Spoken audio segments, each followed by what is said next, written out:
This is K.M. Weiland, and you are listening to the 244th episode of the Helping Writers Become Authors podcast. I am excited to announce that my next book out will be Jane Eyre, the Writer's Digest annotated classic.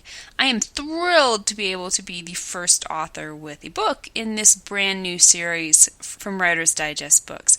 The series is going to feature annotations on the texts of classic novels, designed to help writers understand the power and longevity of these stories and how you can learn to apply the same principles in your own story. For me, being able to write the annotations to Jane Eyre was an absolute gift. I learned more in writing this book than in the writing of just about anything else I've ever done. So I hope readers will be able to get even half as much out of reading it as I did in writing it. The book is scheduled for release on August 1st, 2014. So mark your calendars and stay tuned. Plenty more goodies coming up between now and the launch.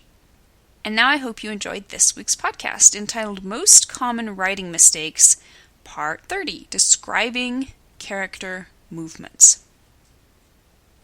Incorrectly describing character movements ranks surprisingly high among common writing mistakes. Within the confines of a story, a character can only do three things. He can think, he can talk, and he can move. Out of the three, the first two lend themselves most gracefully to written literature since words are their very foundation. Movement, although no less important, is a little trickier. And you might think the most difficult aspect of describing character movements would be the descriptive challenges of showing readers exactly what your characters are doing with their bodies. But actually, the most difficult part is simply remembering to describe those movements in the first place. Like vanishing settings, less than thorough character choreography can end up leaving readers with either nothing to imagine, or even worse, strangely nonsensical actions in which characters appear to jump from one side of the room to the other, or magically end up with a prop in a previously empty hand. Writers see their stories in perfect technicolor, right down to the tiniest detail. We see the gold flecks in our heroine's green eyes. We see the frayed seam in her kid's sock. We see the expiration date on the milk she's pouring in his cereal bowl, even before they both gag at its sour smell. But here's the sticky part. Our readers don't see all this stuff.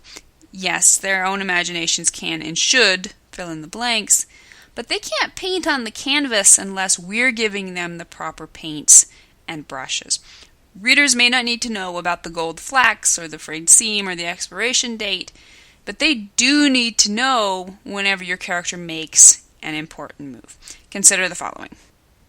Allie hoisted Jax into his booster seat. They only had 10 minutes to eat before she had to be at her job interview. Jax slapped both hands against the empty tabletop. Milk, where was the milk? She opened the fridge and slopped milk into the bowl in front of his seat. By the door, he grabbed Floofy the cat and giggled.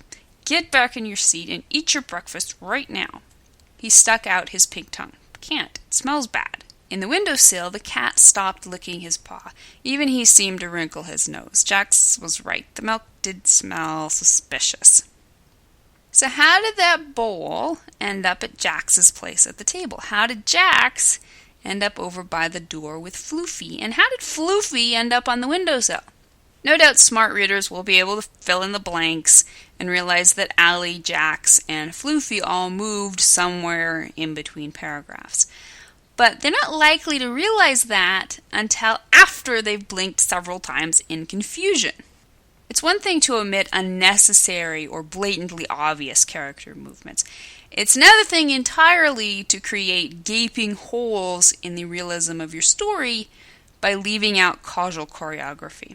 Readers will probably realize Jax didn't just teleport out of his booster seat and Floofy didn't fly over to the window, but you gotta admit, that's kind of what it looks like at first blush.